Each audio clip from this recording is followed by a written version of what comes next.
So I want to bring you a message today that I am excited to just preach and get with it. If I'm the only one excited, I'm going to have an individual birthday party right here up on this stage. So feel free to shout, feel free to holler, feel free to wave at me, do whatever you want. We're just going to have a good time today. There's often a question that people ask, and they say, you know, I'm tired of this. I'm at a point where I want something different. Anybody ever just said, I want something different? Whatever I'm doing is not working. I want something different. Sometimes I see this happen and people are going, you know, I want a different house. The one I got, it ain't working. You know, I need a different house. Change of scenery.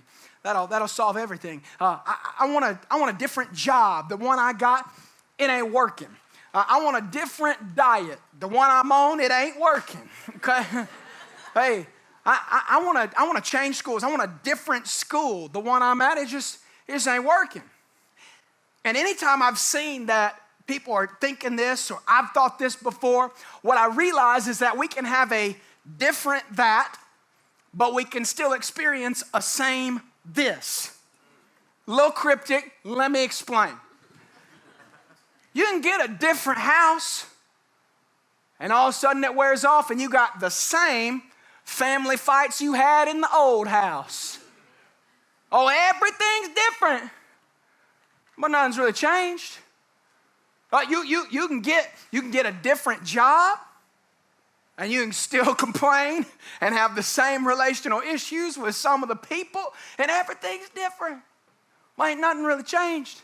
You can get on a different diet, and wherever you go with it, you can get everything's different with it, but you can still have the same issues that you had on the old diet. You can go to a different school and you can still carry your same study habits with you to that school, and then nothing ain't going to change. That's what I realize is that when we look at it and we say, I want everything to be different out there, what happens is nothing's different in here, and nothing actually changes, and it leads us to this conclusion that everything is different, but nothing's really changed. And that's because you have to be made different. You have to be different, because if you're different in here, there ain't nothing that can change out there. But you'll be different walking into every circumstance. You're not looking for the circumstances to change because you're different in the circumstances you're walking into. Or else we'll just live our lives hoping to change everything external, and we'll say, hey, everything's different. Give it time. Nothing's really changed. And I believe in the message that our faith is founded on so much, that Jesus is after us to make us different. That Jesus made me different. That Jesus will make you different. That he is after you to make and to mold you into something different than what you already are. Because he wants you not to be better than somebody else. He wants you to be better than you. You see what I'm saying? He wants you to be better than you used to be. He wants you to be different from your former way. He wants to make you different. That was that catchphrase in 2020, that things were made different. Well, I believe that our church was made different based on what we went through, but I believe everybody's got to be made different by Jesus, because that's what we're after. So I want to take you to John 1 and work this just a little bit longer. I'm excited too. I got a job to do today, and I'm going to fight to do it good. John 1 says that in the beginning was the Word, and that means Jesus. And the Word was with God. Jesus was with God in the beginning, and the Word was God. He was with God in the beginning. Listen to verse 2. Through him all things were made. Without him nothing was made that has been made. So everything was made through Jesus. In chapter 1, it takes us on all this journey of how holy and how reverent we need to be towards Jesus and who he is. And John is accurately articulating some of the biggest theological ideas that we could ever come in contact with. And it feels like this book is just so reverent. And then he wants to give us a curveball to show us that maybe Jesus is not as reverent as we thought after all. Jesus is made different, y'all. Because in John chapter 1, while it talks about how holy he is, in John chapter 2, Jesus shows up to a party, okay? He shows up to a party where they're serving some wine. This is not a dry wedding, all right? And Jesus waltzes up in there with his disciples while everybody's getting down. It's a big shindig. And so he's different, and I want to show you, based on that chapter, what I want to talk about as we reminisce and look to the future, both at the same time. Jesus says this in John chapter 2. It says that on the third day there was a wedding at Cana in Galilee, and the mother of Jesus was there. Jesus also was invited to the wedding with his disciples, and when the wine ran out, the mother of Jesus said to him, "They have no wine." And Jesus said to her, "Woman, what does this have to do with me? My hour has not yet come." And his mother said to the servants, "Do whatever he tells you." Now, there were 6 stone water jars there for the Jewish rites of purification, each holding 20 to 30 gallons of water. And Jesus said to the servants, "Fill the jars with water," and they filled them up to the brim. And he said to them, "Now draw some out and take it to the master of the feast." So they took it. And when the master of the feast tasted the water, now become wine, and did not know where it came from, though the servants who had drawn the water knew, the master of the feast called the bridegroom and said to him, "Everyone serves the good wine first, and when people have drunk freely, then the poor wine. But you have kept the good wine until now." And this, the first of his signs Jesus did at Cana in Galilee and manifested his glory, and his disciples believed in him. And after this, he went down to Capernaum with his mother and his brothers and his disciples, and they stayed there for a few days. This is first miracle that he did here at a big party. And since we wanted to have a big party today, I thought it might be fun to look at some of the first miracles God did here, using this story to parallel what I see happens in our church and what happens here in this scripture. But Jesus walks up on the scene, and all of a sudden, as he's partying with everybody, the mother of Jesus comes up to him, Mary, and she says, "Hey, Jesus, we got a problem. The wine has run out. Wine's run out. We have a problem here, okay? And we need to fix that." And so Jesus responds because, listen, this could be very embarrassing for the bride and the groom. The groom has to pay for all this, and these weddings last up to a week in their culture. They have a long, exciting ensemble. And so Mary knows how bad this could get, and so she just goes to Jesus. And, you know, woman might sound a little offensive, but it's not. It simply is another name for mom. You know, they just use a different language in their culture. And so he just says, "Mama, what does this all got to do with me? Well, that's my time hasn't come." Now, if you've got kids and you have a son, okay, you know that point by which you look them in the eyes and you know they're going to submit. They're going to do whatever it is they've asked you to do, whether they respond to it well or not. Mary kind of has that moment right here with Jesus. She's studying his face and she's looking at him, and there's all these servants around. And she just looks at him, "Hey, the wine has run out, Jesus." And he goes, "What does that got to do with me?" She just goes,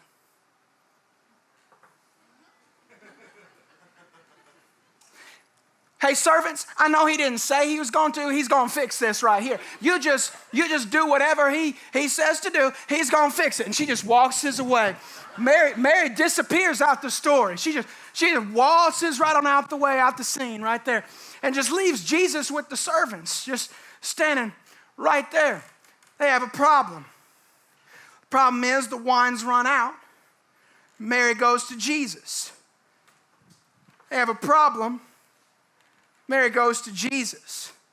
The first year of church planting taught me, when you got a problem, you better go to Jesus. when you got something wrong, when it all runs out, when the options you have are gone and there's nothing left, that you got to go to Jesus. You got to get closer to Jesus. I had a lot of problems. They told me not to launch this church. They said 2020's messed it all up. If I was you, I'd do something different. I'd postpone launch for a year. We got a problem. They actually told me, there were certain people who said, I wouldn't go to South Carolina if I was you. Go somewhere else. I wouldn't go to Columbia if I was you. Go somewhere else. And I just decided, as all these things started to happen and there was issues, I just went to Jesus and I said, Jesus already told me what to do. Listen to me. Whatever Jesus tells you to do, go and do it. Be like Mary. Say, hey, whatever he says, just do it. Just do it. And you can just walk away from the haters right there. I know what I'm supposed to do. I got my assignment. God has called me into relationship with him. He's told me what to do, and I'm going to carry it out. We told the world we were launching this church on September 20th, 2020. Why in the world would we stop now when adversity faces us? We got a problem. I got a Jesus who knows how to solve the problem.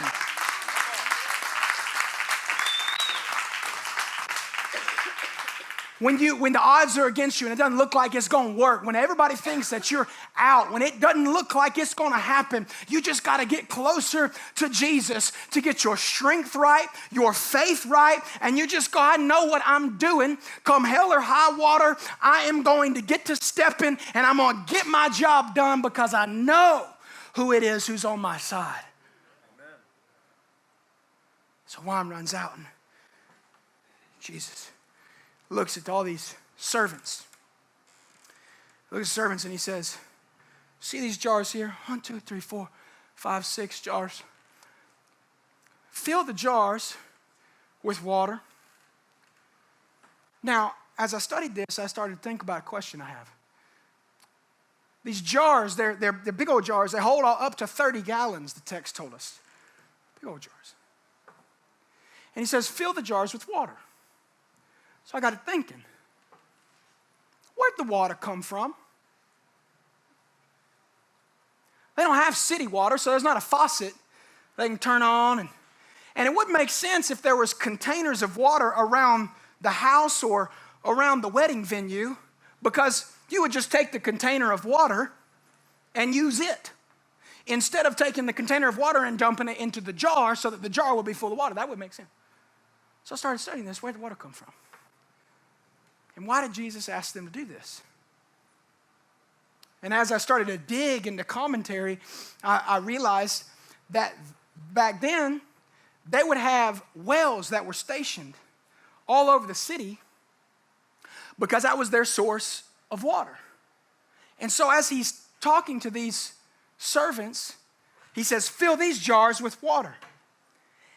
And so as the story would play out, it appears to me that the servants got to get a bucket, got to leave the wedding venue, got to get to the well, got to pump some of that water up out that well. Fill that bucket. Now, this is cumbersome, you know. You can't carry the whole jar. That's way too much. We got 108 gallons of water to transport, so we got to do it in small steps. We got to do it incrementally. And so takes that water, goes over to the jar, fills the jar full of water, goes back outside the wedding venue to the well and pumps some more water. And these servants keep doing this. And I started to play this out. I said, man, that'd probably take a while. Water weighs 8 pounds a gallon. They couldn't carry much at a time.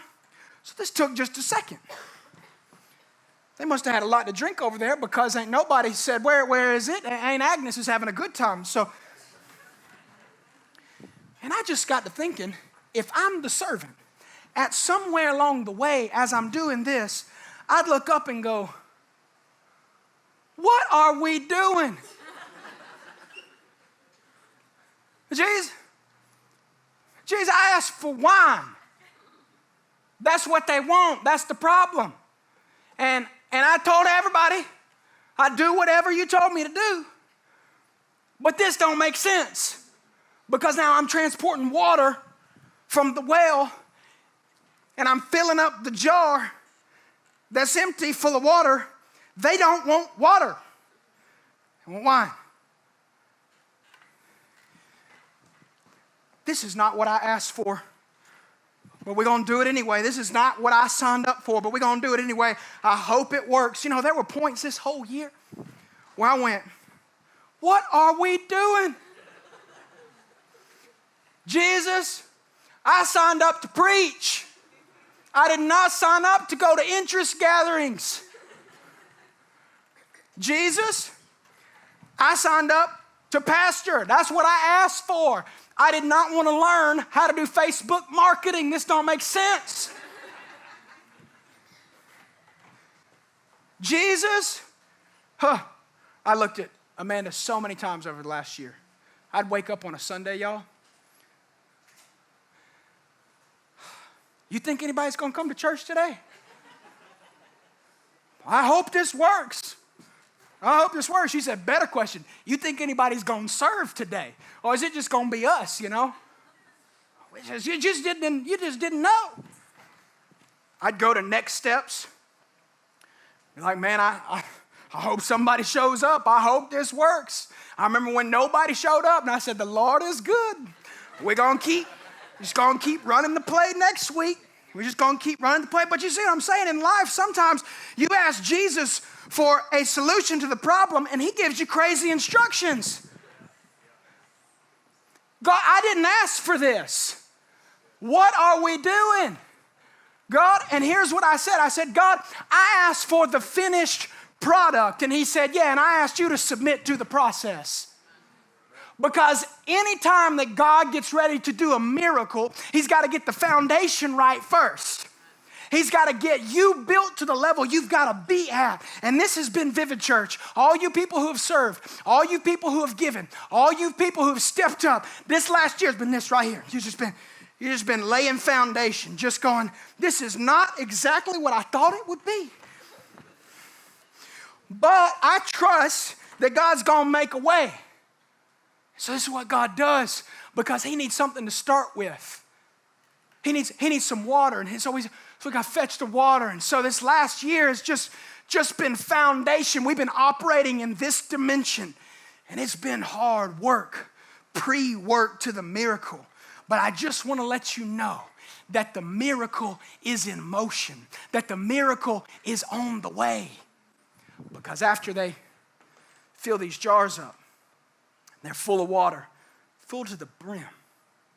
This has a massive significance to the overall story, that Jesus chose to fill up these six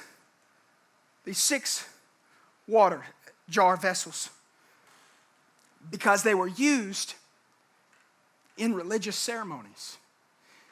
And they were used as a way to wash people's hands and to get clean before they came in to the religious gathering. And so what he is suggesting is that all the attendees, if they were to see this, they would be like, hey, we're having a kickback over here. We don't need that. You know, we don't want you to bring all that religion over into our world. We left it outside of the venue on purpose. We don't want all that. And what Jesus is communicating and symbolizing right here in this passage is that he's not introducing religion into the world. He's introducing relationship with himself into anybody who would receive him. That's totally different. And the second thing he's symbolizing through all this, he is saying that each of these vessels, they represent people.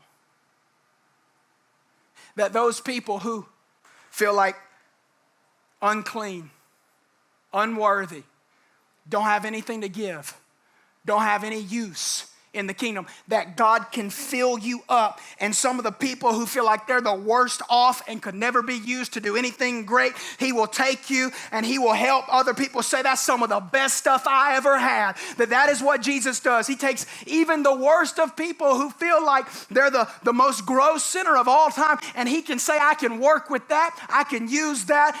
That's the good news of the gospel message. Now, there's been points this year where I didn't have it all together. Imagine that. 1, 2, 3, 4, 5, 6. 2, 4, 5, 6. Jesus is invited to the wedding. And the text would lean to suggest, this is critical, that he didn't bring a gift. And it was customary to always bring a gift to the wedding in this culture. Now, not only did he not bring a gift, watch, at this point in the story, he does not have 12 disciples. He has 5 disciples. And so as the servants begin filling up all these water jars, and here in a moment, all of these water jars are going to be turned to wine, and the headmaster of the entire feast is going to say, that's some of the best stuff I've ever had, that would lean to suggest that Jesus' miracle was so big and had so much grace attached to it that he's providing a gift to people on behalf of his disciples, covering them so that they would have one of the best gifts at the wedding. There's things I've made mistakes on. There's times where I felt like I didn't have it all together, and I felt God's grace cover my life over the last year, and his gift back to people. I go, I saw Jesus. That one ain't me. And he'll do the same thing in your life. He'll cover over all kinds of stuff, and you're like, I didn't even deserve that. He did that on my behalf while I wasn't even involved. So then he says, now take some of that water. Take some of that water and go give it to the headmaster, the person of the feast. Now at this point, I would be a little scared because it's not yet wine. It's water in a 30-gallon jar. And his instruction is now to take some and ladle it out and go and give it to the person in charge of the event.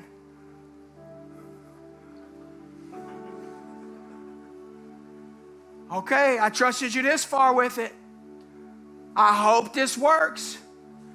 And can you imagine his face as he goes over to the headmaster? The headmaster takes it and he takes a drink, and it says, and the water which had become wine. The water which had become wine. He was shocked and he didn't know where it came from, and the servants are just, it worked. It worked. He calls the groom over. Groom hadn't been in the story at all. He's been cutting the rug on the dance floor, and he calls the groom over and he goes, man, it's some of the best stuff I ever had. Y'all, usually what most people do is they put out, you know, all the best stuff and then the cheap stuff later. Reverse the order, man. This is good. Now I'd imagine that these servants, they go and they dispense it around to all the people. Cup for cup, hand for hand. Listen to me, Vivid. The product is about to get personal.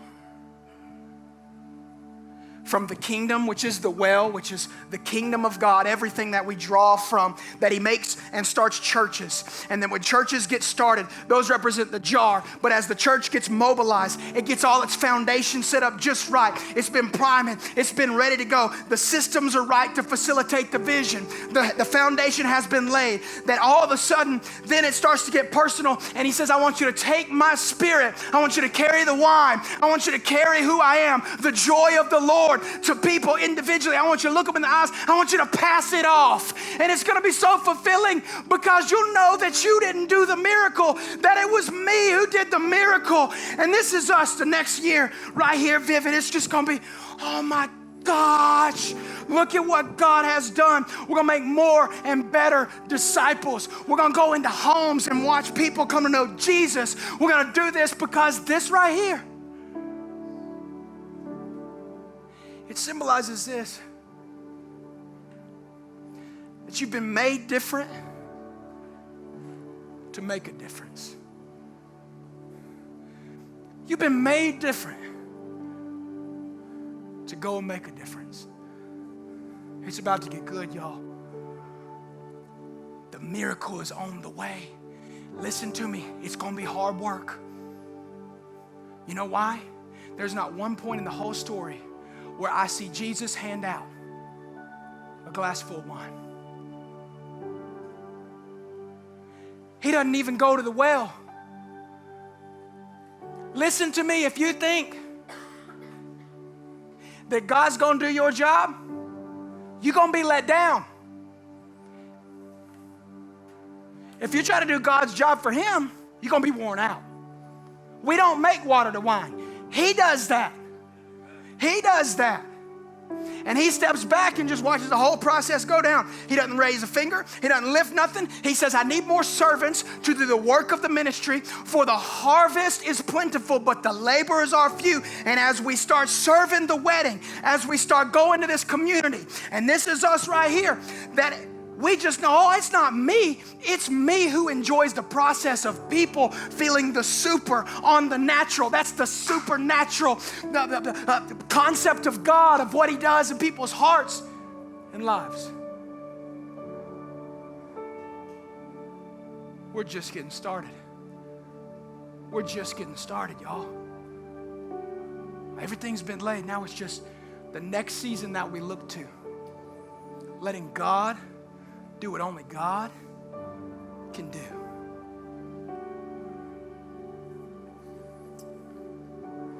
So let me tell you,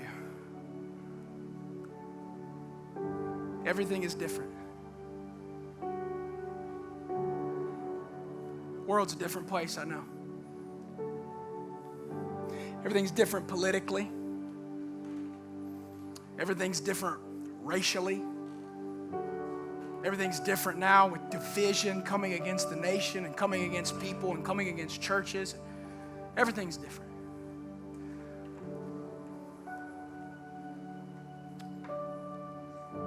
But nothing's really changed. That people, no matter how different it gets, nothing's changed.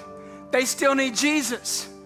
Nothing's changed. That people still need to encounter the love of God. Nothing has changed. That people, no matter how far they are or how removed they are from Christ, that part hasn't changed, because he's never changing and he's always good. And no matter how different it gets out there, the one thing that never changes is that Jesus is central, that we are to partner with him and we are to do the work of the Lord, and we are to help people so that they can have the Spirit of God moving in their life. Everything's different, I know. Nothing's changed.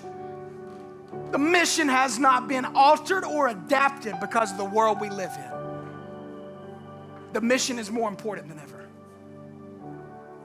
That's the mandate that we have from heaven. That there is good news. That there is a God who loves all people. That there is a God who wants relationship with people.